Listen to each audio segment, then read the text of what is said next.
Assalamualaikum warahmatullahi taala wabarakatuh. Kami dari kelompok 5 mata kuliah Sejarah Kebudayaan Islam yang beranggotakan 4 orang. Yang pertama saya sendiri, Muhammad Al-Kahfi.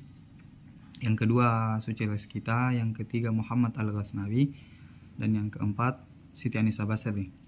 Kami akan membahas sejarah tentang dinasti Mamluk untuk memenuhi ujian akhir semester. Baiklah, langsung saja. Adapun latar sosial dan politik sebelum berdirinya dinasti Mamluk.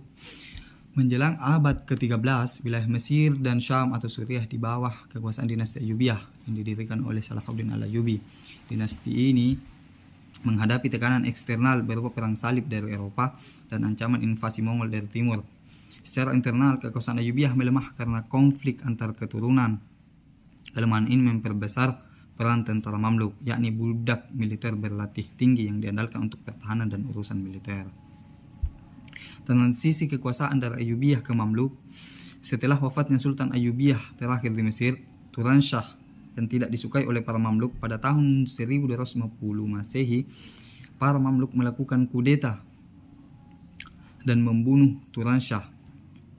Kekuasaan kemudian dipegang oleh Shajar al-Dur, yaitu janda Turanshah, yang kemudian menikah dengan pemimpin Mamluk Izzuddin Aibak, yang secara de facto menjadi penguasa pertama Mamluk. Peristiwa ini menandai berakhirnya dinasti Ayyubiyah di Mesir dan lahirnya dinasti Mamluk.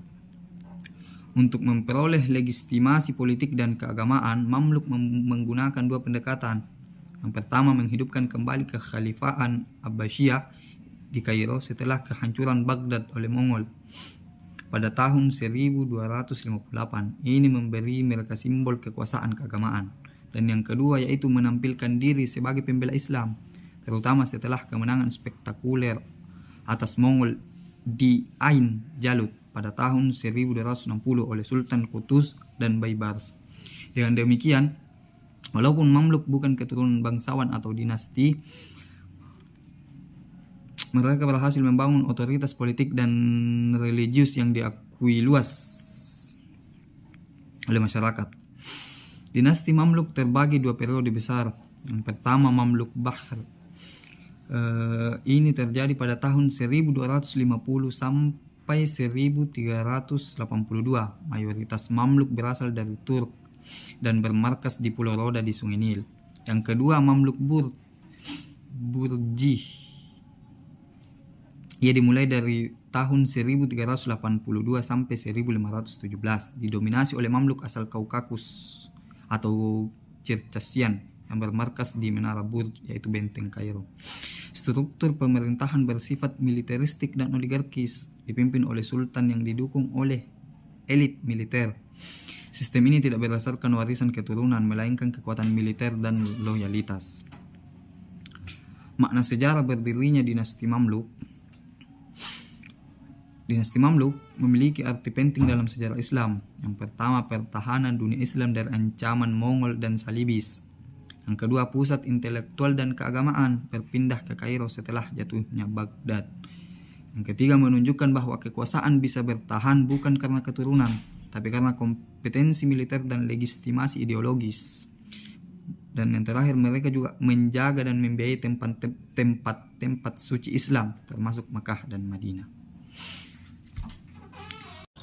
Saya akan menjelaskan khalifah-khalifah dinasti Mamluk. Yang pertama, Al-Mustanfir, masa jabatan 1261 Masehi. Al-Hakim 1262 sampai 1302 Masehi. Al-Mustakfi 1303 sampai 1340 Masehi. Al-Mutawakkil 1362 sampai 1406 Masehi.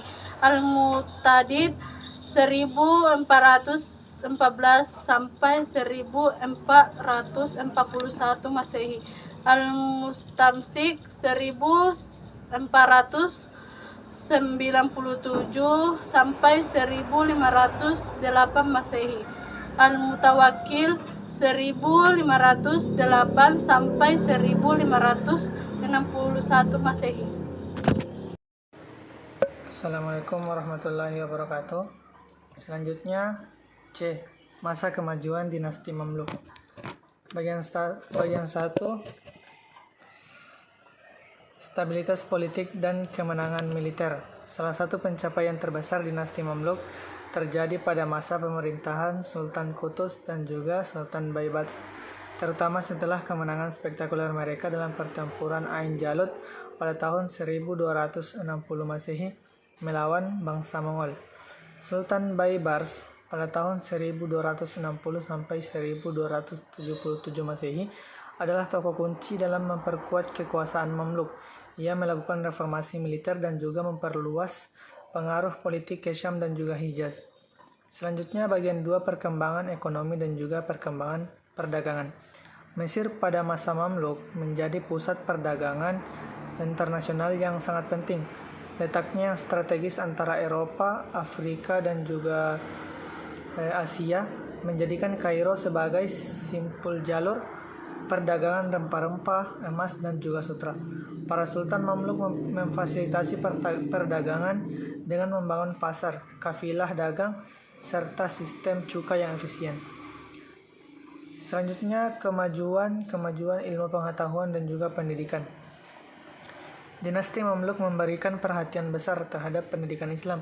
Mereka membangun madrasah, perpustakaan, dan juga lembaga keagamaan, khususnya di Kairo yang menjadi pusat keilmuan Islam pada masa itu. Kairo menjadi tempat tinggal bagi para ulama besar seperti Ibnu Khaldun, Ibnu Hajar al-Asqalani, As-Suyuti. Selanjutnya, seni dan arsitektur Islam. Masa Mamluk dikenal sebagai zaman keemasan arsitektur Islam di Mesir. Gaya arsitektur Mamluk ditandai oleh keindahan, kemegahan, dan juga kekayaan ornamen, geometris, dan juga kaligrafi. Banyak masjid, madrasah, menara, dan juga makam dibangun dengan teknik tinggi dan estetika Islam yang khas. Beberapa bangunan monumental dari masa Mamluk.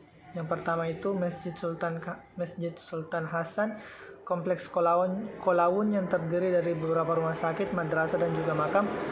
Menara dan benteng Qaitbay di Alexandria, dan juga selanjutnya bagian 5 peran dalam dunia Islam.